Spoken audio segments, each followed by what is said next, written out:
Christmas కు అసలు అర్థం దేవుడు మనకు తోడని. మత్తయి సువార్త 1 అధ్యాయం 22వ వచనంలో కన్యక గర్భవతి అయి కుమారుని కనును, ఆయనకు ఇమ్మానుయేలు అని పేరు పెట్టుదురు. ఆ మాటకు అర్థం దేవుడు మనకు తోడు. క్రిస్మస్ ను చాలా మంది సంవత్సరానికి ఒకసారి వచ్చే ఒక పండగలాగా, ఒక వేడుకలాగా, కాంతులు, డాన్సులు, గిఫ్ట్స్ ఇలా మన మధ్య జరిగే యాక్టివిటీస్ మాత్రమే కాదు. క్రిస్మస్ చరిత్రను మార్చిన గొప్ప సత్యం. మానవుడు పాపం చేసి దేవునికి దూరం అయ్యాడు.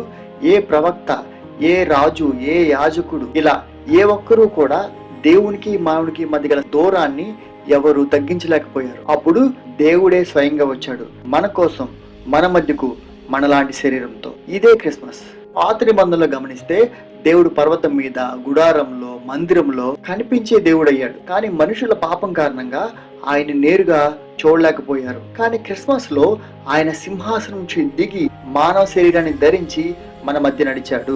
మనతో నడవడానికి పరలోకంలో ఉన్న మహిమను విడిచిపెట్టాడు. మన పాపాలను మోయడానికి మనలాగానే శరీరాన్ని ధరించాడు. మనలాంటి పరిస్థితులు ఆయన కూడా అనుభవించాడు.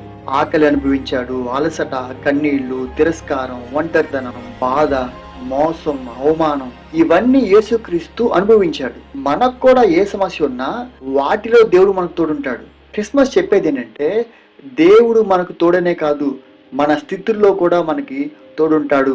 మన పరిస్థితుల్లో మనతో ఉండాలనుకునే దేవుడు. మానవుల ఆలోచన ఇలా ఉంటే, దేవుడు నాకు దూరం అయ్యాడు, నా ప్రార్థనకు సమాధానం రావట్లేదు, నా జీవితంలో వెలుగు లేదు. క్రిస్మస్ చెప్పే గొప్ప సత్యం ఏంటంటే చీకటిలో కాంతి రేఖ ఉదయించింది. ఆయన మనతో మాత్రమే కాదు, మన కోసం ఉన్నాడు. అడుగడుగున ఆయన కృప మనతో ఉంది. ఇది అలంకార పండుగ కాదు, సాన్నిధ్యపు పండుగ, దేవునితో సహవాసపు పండుగ, సర్వలోక పాపాల చీకటి పైన ఉదయించిన కాంతి రేఖ పండుగ, మానవుల బలహీనతల పైన దేవుని మహిమను చూపించిన పండుగ, పరలోకపు సామర్థ్యాన్ని భూమి పైన ఒక శిశువు రూపంలో చూపించిన పండుగ.